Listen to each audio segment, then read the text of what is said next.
This is 5 in 10 from Skywatch TV for Friday, January 26th, 2024. I'm Derek Gilbert. It's our Friday 5, the 5 big stories of the week. And as we head into the weekend, topic number 5 again this week is war in the Middle East. Kind of a grim milestone for Israel this week as 21 IDF soldiers were killed in one incident Monday. The IDF announcing that the troops were preparing to blow up buildings in central Gaza that were about a quarter of a mile from the border with Israel. This would prevent their repeated use by Hamas to fire into Israeli border communities. As they were planting the explosives, Hamas operatives fired an RPG rocket-propelled grenade into the building that ignited the explosives, which collapsed onto the soldiers. Again, at least 21 IDF soldiers killed, their greatest single-day loss of life since the war officially began October 8th. Also this week, Benjamin Netanyahu rejected a proposal for peace from Hamas, Hamas essentially demanding Israel's surrender, stop fighting, withdraw, hand over thousands of Palestinians being held in Israel in exchange for the remaining 136 hostages. Obviously, that's a deal that no Israeli leader, Netanyahu or anyone else, would be willing to accept. Intelligence estimates so far in this war that Hamas has lost about a third of its fighting forces to this point, but that's taken 3.5 months to accomplish, which suggests that this war is going to last months longer and perhaps all of 2024. And that's without Hezbollah fully engaging on the northern border. Last weekend, Benjamin Netanyahu talked with President Biden for the first time in 27 days. There were no details issued, although the discussion was characterized by Israeli media sources as warm. Netanyahu did deny a claim by President Biden that Netanyahu would be open to some type of two-state solution. And I think the Israeli people are kind of unified in that right now, based on what we're hearing from friends on the ground in Israel. Whereas there was a lot of division in Israel prior to the war, especially over the idea of judicial reform, there is a majority of Israelis, let's put it that way, who agree that this war must be seen through to the end, which would only end with the destruction of Hamas. Meanwhile, the Biden administration has reportedly drawn up plans for an extended military operation in Yemen to try to force the Houthi government there to allow commercial shipping back into the Red Sea, to transit through the Red Sea to the Suez Canal. Trillions of dollars annually in trade is at stake here. But bear in mind that whatever this conflict looks like, this is yet another armed conflict being declared by the executive branch of the American government, which requires, through the U.S. Constitution, a formal declaration of war by Congress. Do you know the last time Congress formally declared war? If you're watching this program, there's better than even odds that you do. It was December 8th of 1941, the day after Pearl Harbor. And since then, of course, we've been engaged in wars in Korea, Vietnam, Gulf War I, Gulf War II, undeclared military conflicts in places like Grenada, Serbia, Libya, Afghanistan, Iraq, and perhaps now, Ukraine. We do have special ops forces on the ground there, and perhaps Yemen soon. Topic number 4, the United States versus Texas. U.S. Supreme Court on Monday, as we told you earlier this week, ordered Texas to allow federal border agents access to a city park in Eagle Pass, Texas, that's been used as a crossing point for illegal migrants across the Rio Grande from Mexico into the U.S. As of Thursday, Texas National Guard and state troopers are still rolling out concertina wire and preventing Border Patrol agents from accessing most of Shelby Park. That's a 47-acre park with a boat ramp. Again, a convenient crossing point for the coyotes running migrants into the United States. Those continued efforts come despite the U.S. Supreme Court ruling earlier this week. On Wednesday, Texas Governor Greg Abbott defended his actions, saying that Texas has the right to continue doing what it's doing. Abbott had previously declared an invasion under Article 1, Paragraph 10, Section 3, or Clause 3, rather, of the U.S. Constitution, which he said reserves to the states the right of self-defense from illegal immigration. And since that declaration on Wednesday, the governors of Florida, Virginia, Oklahoma, South Dakota, Montana, and Georgia have declared support for Texas. So President Biden is in a bind. It's not a winning issue for him, not even with Democrat voters, where major Democrat cities like New York and Chicago are complaining to the federal government. We're being overrun by migrants, and that's because Governor Abbott of Texas has sent just a small percentage of the illegals that have crossed into his state onto their cities via bus. So if Biden sends in federal troops to forcibly take the park back from the Texas National Guard, and this could be a really, dicey situation, especially going into an election year. But even beyond that, I mean, if you want to think like way outside the box, is this what the beginning of another civil war looks like?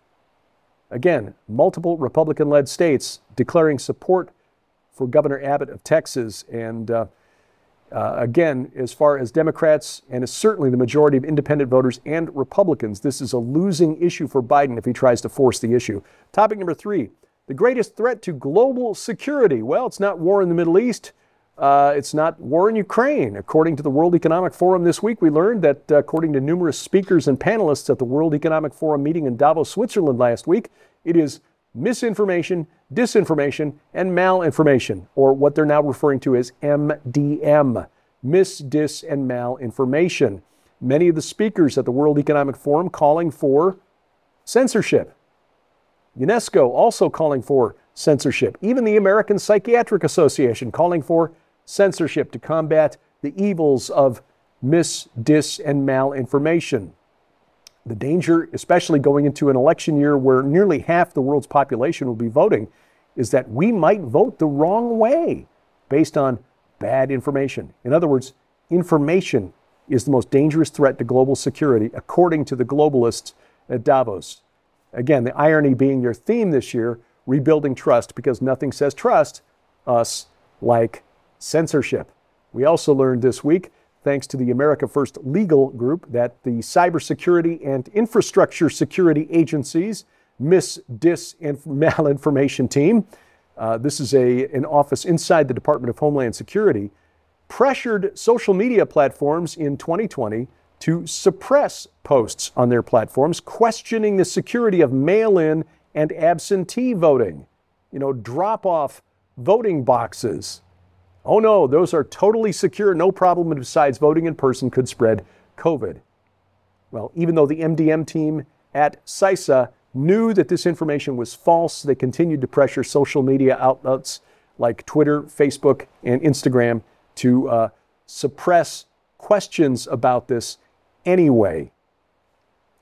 Again, we can't be trusted to make our own minds up because we might be basing it on wrong think. And that leads to topic number 2, fake science.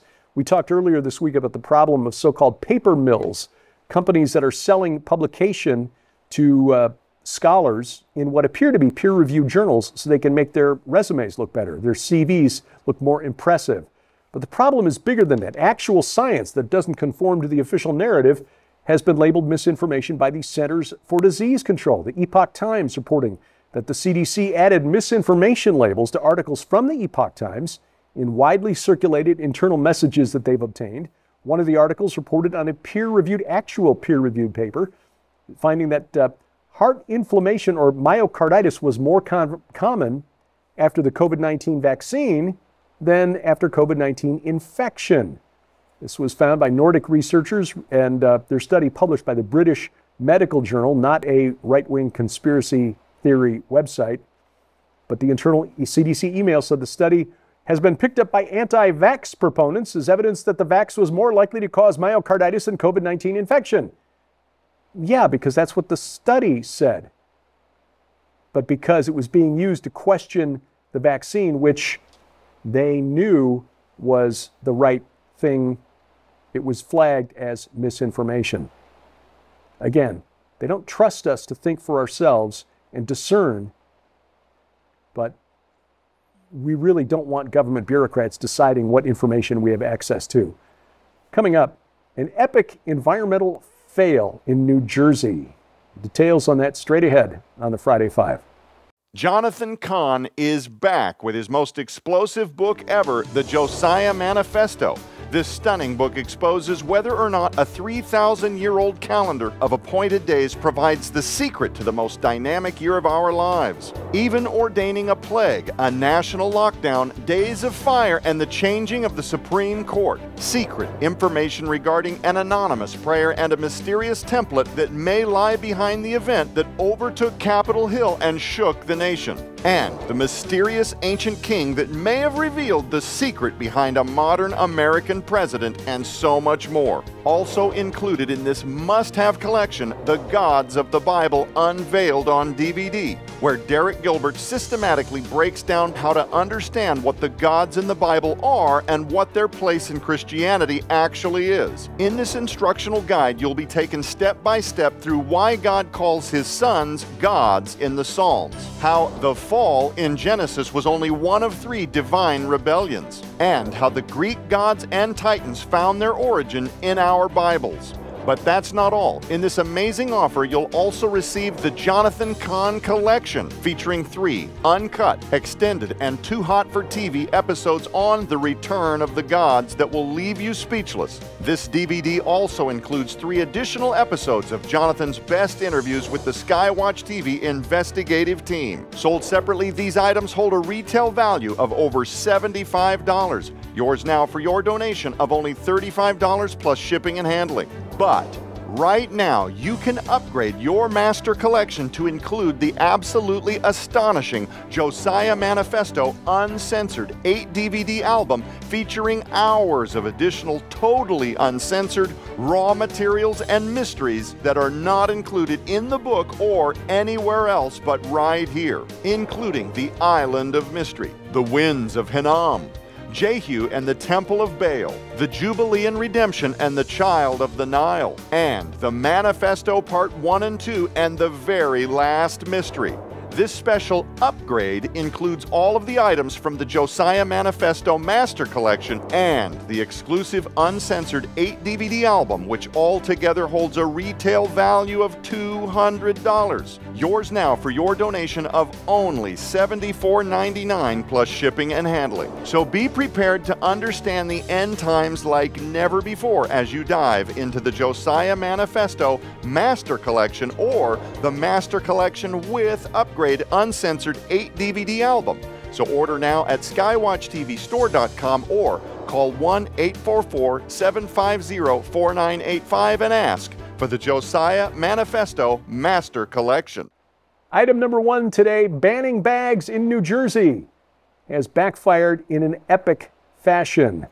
Plastic consumption in New Jersey has increased by 3 times after they banned single-use plastic bags in grocery stores and other retail outlets.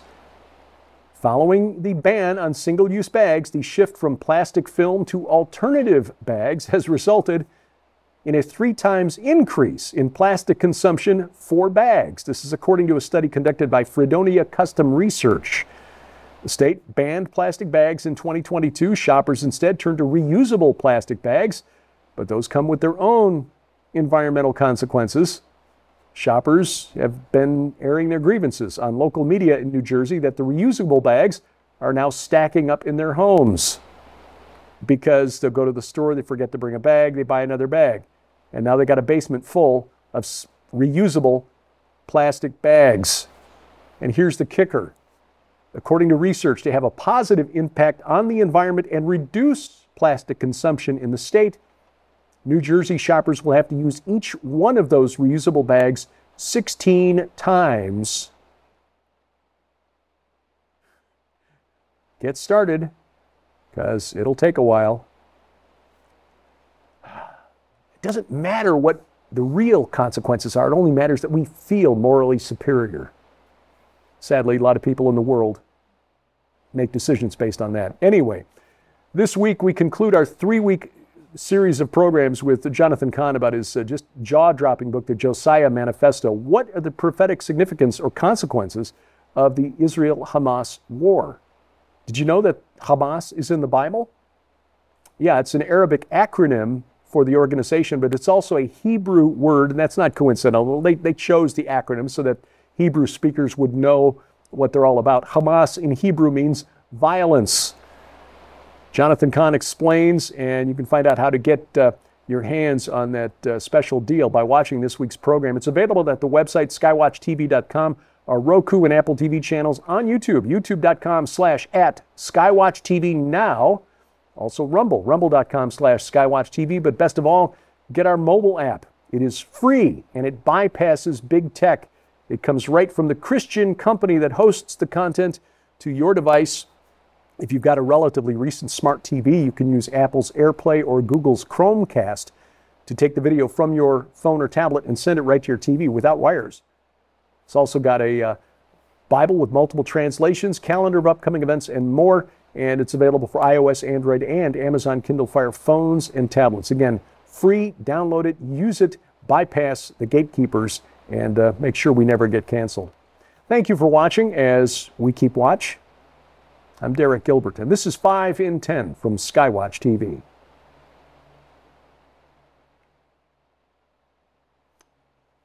Okay.